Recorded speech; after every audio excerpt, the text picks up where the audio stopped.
हर हर महादेव। देवों के देव महादेव के चरण में प्रणाम करता हूँ। दुर्गा माँ के चरण में प्रणाम करता हूँ। सरस्वती माँ के चरण में प्रणाम करता हूँ। गणेश भगवान के चरण में प्रणाम करता हूँ। गुरु भाई गुरु बहनों के चरणों में प्रणाम करता हूँ।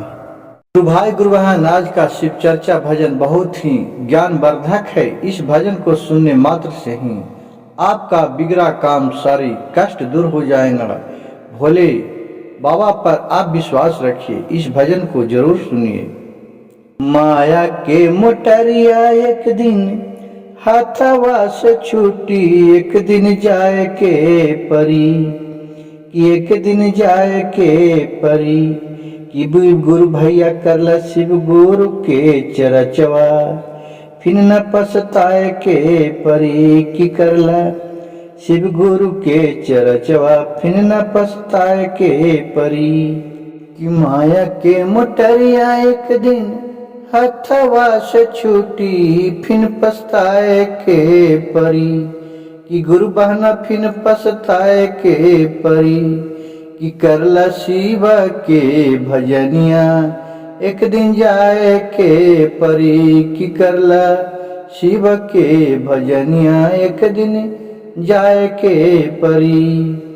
चरचन कैल भैया कैलन भजन माँ, कैसे के पूरा करिए शिव गुरु मन के अरमान माँ।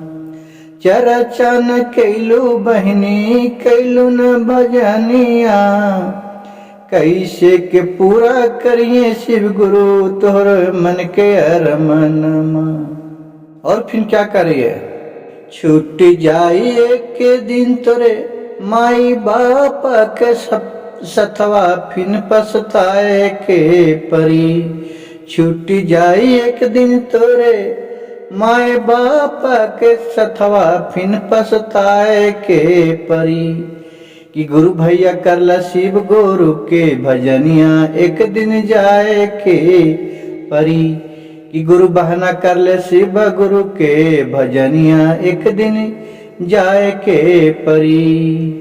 कि माया के मोटरिया एक दिन हथवा से छूटत, फिर पछताए के परी। कि माया के मोटरिया एक दिन हथवा से छूटतन, फिर पछताए के परी।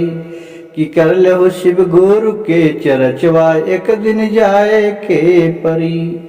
कि करला शिव गुरु के भजनिया, एक दिन जाए के परी। करभु जब भजनिया भैया, पुरहि शिव गुरु अरमान हो।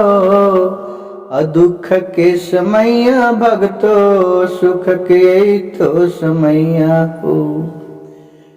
दुख के समैया भगतो, शिव गुरु के चरचवा से। और मेरे तो भैया बहने सुख के समैया हो। मनमा में हो तो भैया संतोख बिचरवा हो। और जब तोहरा पर अते शिव गुरु के नजरिया हो। दुखवा दर दिया भैया हर लेत महादेव हो। अमाई बापा के ममताया हो, तोरे पर बरसैया हो। चरचन कैलू भैया कैलू न भजन मा हो। चरचन कैलू बहनी कैलू न भजन मा हो। कैसे के पूरा करिए शिव गुरु तोहर के अरमान मा हो। कि शिव गुरु के बिना चर्चा कैले भजनिया कैले, बीती अंत में रोबत समैया, फिर पछताए के परी। कि फिर पछताए के परी। कि करला शिव गुरु के भजनिया, एक दिन जाए के परी। कि माया के मोटरिया एक दिन हाथवा से छूटतो, फिर पछताए के परी। कि माया के मोटरिया एक दिन हाथवा से छूटी, फिर पछताए के परी। कि करला बहनी शिव गुरु के भजनिया, एक दिन जाए के परी। कि करला शिव गुरु के भजनिया, एक दिन जाए के डूबी जब बीच भंवर में नैया, शिव गुरु पर लगई हैं। औ बन के खेवैया वो नैया के खेबत पर लगई हैं। कि करला शिव गुरु के भजनिया बहना, एक दिन जाए के परी। चरचान कैलू बहनी, कैलू न भजनिया, एक दिन जाए के परी। कि एक दिन जाए के परी। करला शिव गुरु के भजनिया, एक दिन जाए के परी। शिव गुरु के भजनिया नहीं कैलू, तब कैलू तू कौन कमवा, फिन पछताए के परी। कि करला गुरु बहनी शिव गुरु के भजनिया, एक दिन जाए के परी। माया के मोटरिया एक दिन हथवा से छूटी, फिन पछताए के परी। कि फिन पछताए के परी।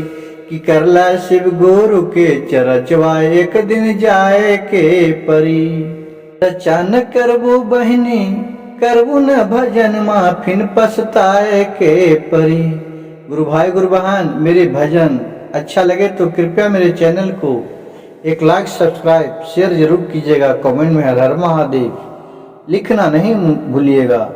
महादेव के नाम लेने मात्र से ही आपका सारी कष्ट दूर हो जाएंगे।